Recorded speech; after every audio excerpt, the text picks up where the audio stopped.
if the only positive factors of P are 1 and P. A positive integers that is greater than 1 and is not prime is called composite. This is for composite number. The fundamental theorem of arithmetic: if positive integers can be written unequally as the product of primes, where the prime factors are written in order of increasing size,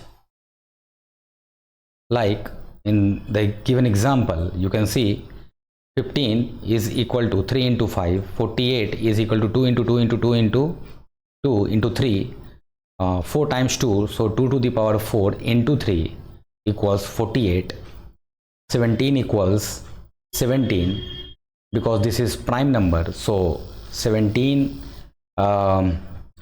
is only divisible by 17 and 1, so this is the prime number. 100 is equal to 2 into 2 into 5 into 5 equals 2 to the power 2 into 5 to the power 2. So 100 is divisible by 2 and 5, also for 10 and 4. So here this is an even number. 512 is also 2 into 2 into 2 into 2 into 2 into 2 into 2 into 2 into 2, 9 times 2, so 2 to the power 9. This is an even number, not prime numbers.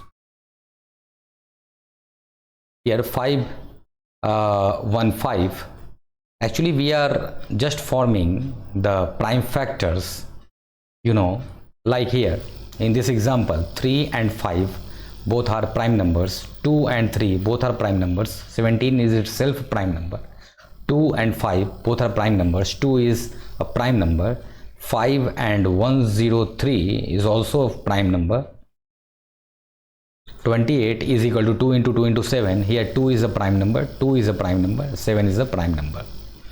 So here we can simply see that the group of the prime numbers to form the different numbers.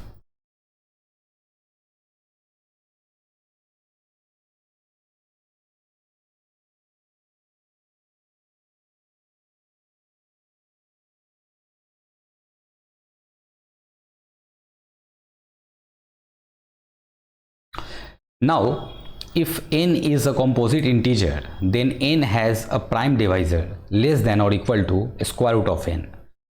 This is easy to see. If n is a composite integer, it must have two prime divisors, p1 and p2, such that p1 into p2 equals n.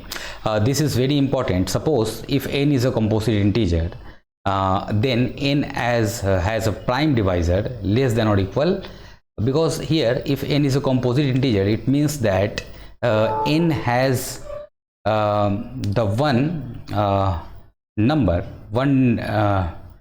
divisor except the number and 1 itself, because for the composite number there should be the number divisible by the third number except 1 and itself. So here if the n has a prime divisor and less than or equal square root of n, this should be exist.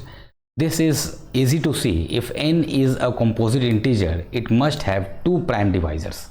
This is also true, because if n is a composite integer, it must have two prime divisors, p1 and p2, because of the principle of composite integer, such that p1 into p2 equals n. Like suppose if we are taking a a composite integer like you can see 4. So here 4 is divided by 4 and 1 and also by 2, so 4 is a composite number. So here we can see that the multiplicatives of the prime divisors p1 and p2, such that p1 into p2 equals n.